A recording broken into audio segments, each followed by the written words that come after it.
All right, and just the last thing about the post-classical era here is an event called the Renaissance. Renaissance literally means rebirth in French, and it takes place in Western Europe, specifically starts in Italy. Um, and it starts with humanism, this idea which is based on Greek and Roman learning, art, culture. It's basically a renewed interest in those things. So this is the Renaissance happens in like the 1300s, right at the end of this time period, and it comes on the heels of the Crusades. So remember, in the Crusades, like I just said, Europeans are exposed to actually a lot of new ideas and new things that they've never seen before from the Middle East and from Asia.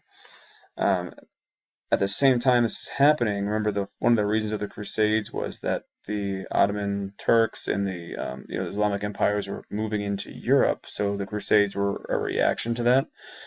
So what ends up happening is that a lot of Greek scholars who were living in the Byzantine Empire, where the um, Turks were moving into, um, fled and left and moved to Italy, and so that is kind of one of the reasons why, like, you see all of a sudden a harkening back to like this great time of learning and art and like scholarship that was present in the Roman and the Greek empires, in the era before this.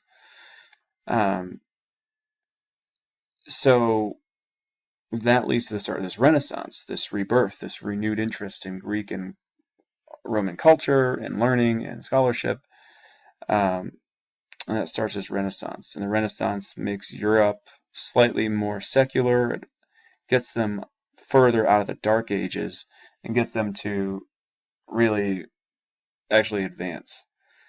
So the Crusades and the conflict between the Muslims and Christians kind of opened the door for this Renaissance and this renewed interest in like education and learning, and eventually opens Europe's eyes to the greater rest of the world.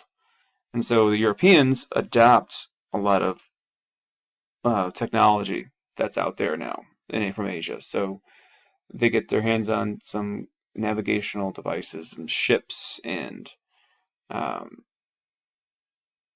you know some maritime technology and wind pattern knowledge, and take it and kind of run with it.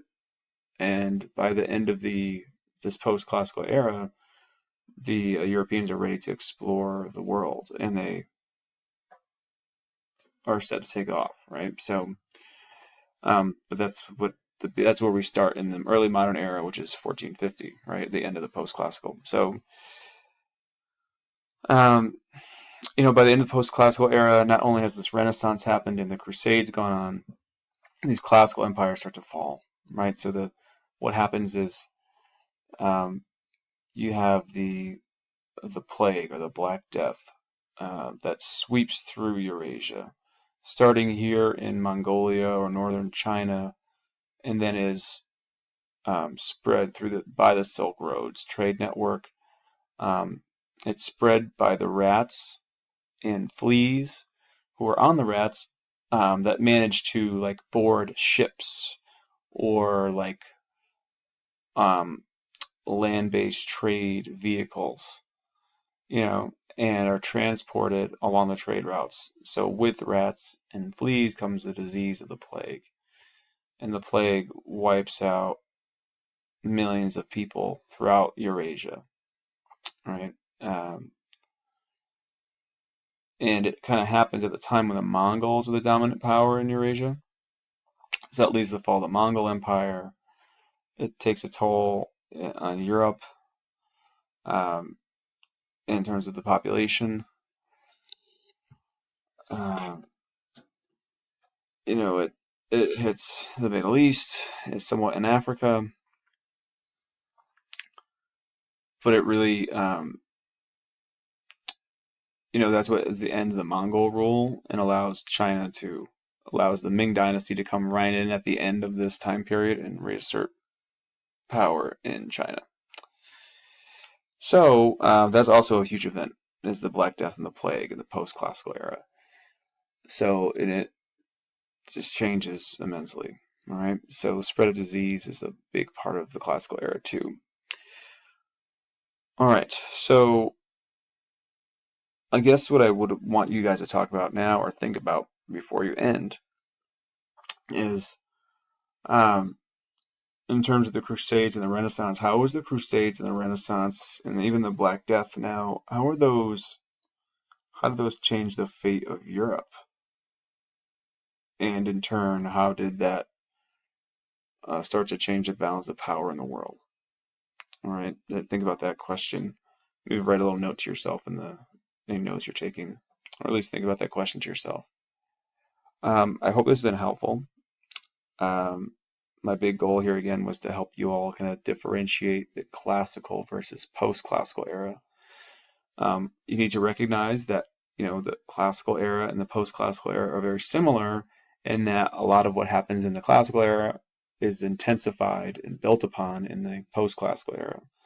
But there are things in the post-classical era like the arrival of Islam, the Crusades, the fall of the Roman Empire and other major classical empires that make this a different time, and the explosion of technology in this time period also is much more makes it much more unique. The major spread of disease and the Renaissance. There's just a little bit more happening here. Also, religious syncretism is happening in the post-classical era. None of those things happen in the classical era, but there is obviously just an intensification of trade and cities and political development and new religions and empires. All are new waves of those things are coming in this post-classical era. So I hope it's helpful. Again, this was done in response to the fact that, remember our mock exam, we had there's some confusion about just like what happened in the classical and post-classical era. So you guys have to, more than anything, just remember these are time periods you need to understand. You need to know the dates of the time periods. You've got to commit those to memory. And then also know kind of the big concepts that happen. All right, and hopefully this videos will help you with that. All right. All right, study hard. AP test is coming. And now that this is the weekend before, so we have 5 days next week and then 3 days next week. So 8 more days of instruction. It's coming quick. All right, good luck, folks. Thank you.